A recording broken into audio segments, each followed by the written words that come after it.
grinned. Yeah, I know.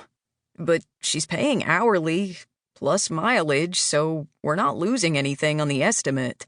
And she didn't even specifically ask for hot HVAC guy, so I'm thinking you can go up there and enjoy a reprieve. You actually want me to have a reprieve. It was more likely Sawyer was setting him up. He'd probably arranged some kind of public meet and greet, knowing him. Although, he wouldn't bother sending Liam upstate for that. That he'd probably set up in Liam's apartment, giving half the city his address in the process.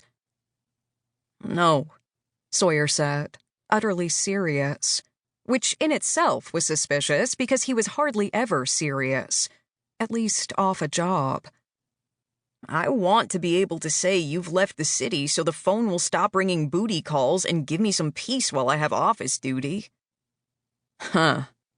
Yeah, that sounded more like Sawyer. Okay, I'm in. You got an address? Sawyer handed him a work order. Pack a bag, bro. It's an overnighter. Liam shot an uneasy look at his GPS. The address was in the ass crack of nowhere, and the curvy mountain roads were treacherous in the snow. If this was another one of Sawyer's pranks, Liam might actually have to kill him. Either that, or hit a ski resort while he was up there. He'd taken one look at the map and had packed his snowboard. Christmas was 3 weeks away. Business was light in December and mostly consisted of emergencies, so no one would miss him if he spent a couple of days shredding the slopes. Anything to avoid what he hoped were the waning days of his unwanted internet fame. But first, he had to find this lodge. He couldn't imagine what kind of woman would live up here, miles of snow-packed roads between her and his last brush with civilization. Nor could he fathom what to expect of the building. Google Street View had never been anywhere near the place, and even though it was supposed to be a guest lodge, he found no trace of it listed online. He hadn't dug into property records, but as he crawled around yet another sharp bend on the icy road, he wished he had. Especially since his GPS had just announced he'd arrived at his destination, and he saw only evergreens weighted with snow. He was going to kill Sawyer. He inched forward. Ahead, the road widened. Maybe he could make a phone call. If he had reception, that was. He was about to pull out of the single set of tire tracks that left shallow grooves on the snow-packed road when he glanced up. He had, indeed, arrived. His jaw dropped. The lodge was huge. Surrounded by picturesque evergreens, it towered a solid 3 stories above the ground, its dormered roofline laden with postcard-perfect deposits of snow.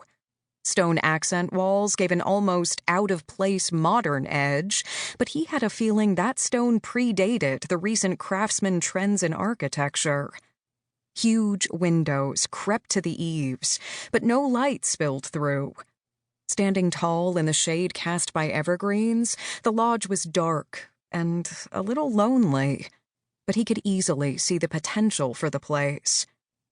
That, and a lot of work ahead. If the owner wanted a thorough estimate, he'd be lucky to get out of there before his long weekend was up. There wasn't a soul in sight, but it wasn't like he expected a welcoming committee. He did, however, hear a muffled buzzing sound. Curious, he cut the engine of his hybrid truck and opened the door. Once he stepped outside of the cab, slamming the door behind him, the buzz turned into a roar, paired with a horrendous cracking sound. In the sudden silence that followed, he watched in disbelief as a huge evergreen broke from the trees lining the road and landed on his hood with a sickening crunch. He blinked. Twice.